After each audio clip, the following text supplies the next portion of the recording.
Google Earth plugin. It's really cool. There's a lot of stuff you can do with it, so I'm going to show you a few examples today. So first of all, you got to download it. So you just go to Google, and then you search GE plugin, and it'll be the first result up there. And then you'll want to go down until it says download, but I already have it downloaded, so it'll just tell me you already have it installed. So that'd be me. So the first thing I'm going to show you is a really cool flight simulator that's better than the one that's built into Google Earth. The one there, it's not bad, but it has some pretty bad physics in it, so I'm going to show you a better one. So you want to Google GE Flight Sim, and the first one here. It's an ongoing project in development, so it's not the best, but they're working on it. So click on Fly, and then you can change your preferences here. So you can change your pilot name, you can change your controls. I'll leave that up to you to figure it out yourselves, but here I'm going to take my plane off. If I save and close, oh crap, it's crashing. It happens sometimes. It doesn't even work on Chrome. Just so you know, this plugin does use a lot of CPU and a lot of battery, so you probably don't want to play with it too much if you're using a laptop. It's really frozen. It's really annoying. It does this all the time, every time I try and change the preferences. Damn it. Really not working. Give it a moment. Give it a moment. So I can change my aircraft. So if I go right now to, say, Los Angeles International Airport, I can fly any plane pretty much out of these. They have a helicopter, they have some older planes, some newer ones, or some really big ones. So I'm going to fly an Airbus A380, so it's going to come up. So I'm going to check my brakes, push my throttle all the way up, and let it fly. You can see that it takes off pretty well. It rolls pretty well. It uses Google Earth, and it uses all the 3D buildings. So just to the right, you kind of saw the control tower. Yeah. So get it up to speed, and then we'll deploy the flaps, and I'll take off.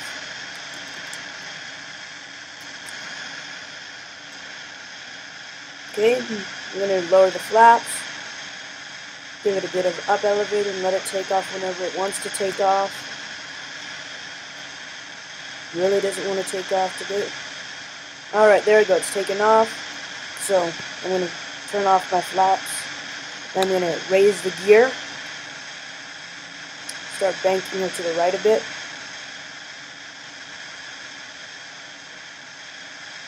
So right now it's in the default setting, so the ailerons and the rudders are they're in sync, but you can disable this feature and you can steer the ailerons and the rudders by themselves. There's a lot of other stuff you can do with it, so I'll let you do that on your own. Another thing we've got is a driving simulator, so you type in GE plugin driving. Whoops, can't type today. And then you basically type in directions into it, and then it'll drive a virtual car there for you. Internet's gonna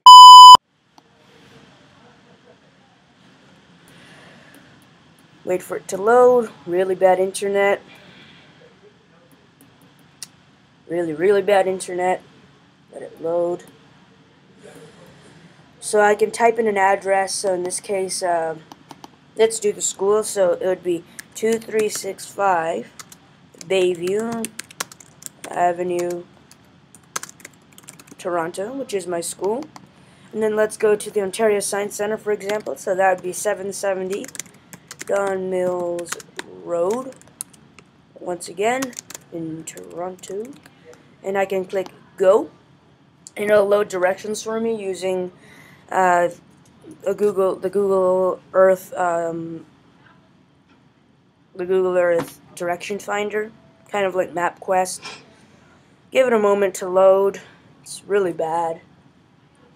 Internet's really today. So you go over here and you press start, and it'll show up a little picture of an animated car, and it'll start driving along. So press start a couple more times and maybe it'll work. So here you can see we have our starting address. If I press start, it'll show this little animated car that's driving. Shows the time, shows the distance, how far we've traveled, how fast we're going right now. You know, I'm not really much of a patient person, so you want to speed it up, you can press the speed, make it 4 times the speed or however fast you want. So it's basically a route overlay of where you'd go if you actually was driving a car. So speed it up to 16 times. Really not a patient person. As you can see here on the side, it'll tell you the distance that you need to go and all the instructions. And then over here on the right, it shows the map of where you are, and on the left, it shows where you are using maps. The last thing I'm going to show you today is a driving simulator where you actually get to drive a car that's pretty realistic. So it's called GeoQuake. So type in www.geoquake.com. Oops. And then give it a moment to load. They have a couple of things. They have a 2D driving simulator in a world that the programmer has made himself. They have a 2D driving simulator on Google Maps. It's not really good. You have a 3D driving simulator on Google Maps. It's a bit better. But a new one just came out, 3D driving simulator on Google Earth, and this one's the best. The car is a lot newer. The one from before is a pretty old car. It's a variation, as you can see. It is, as it warns you, very CPU intensive. So if you give it a moment to load, it should load.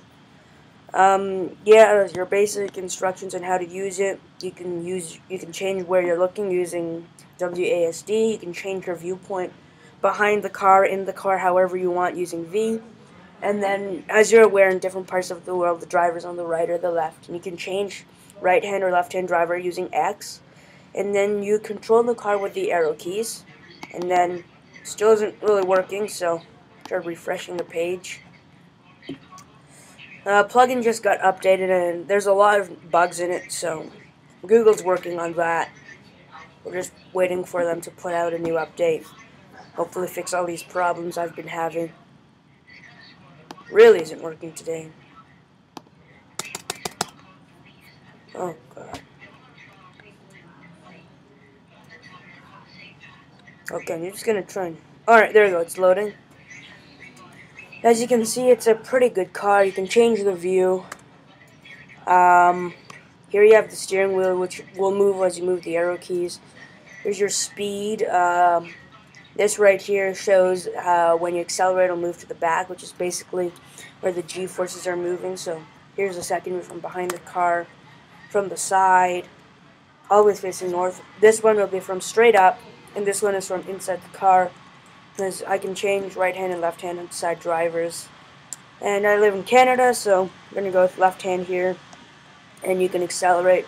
As you can see, as I turn left and right, this thing moves around right here. And then if I get it up to speed, I can get it to skid. So that part is pretty realistic. Don't know if you can hear it, but you can hear the sounds of the car accelerating. It'll go up to about 350 kilometers an hour.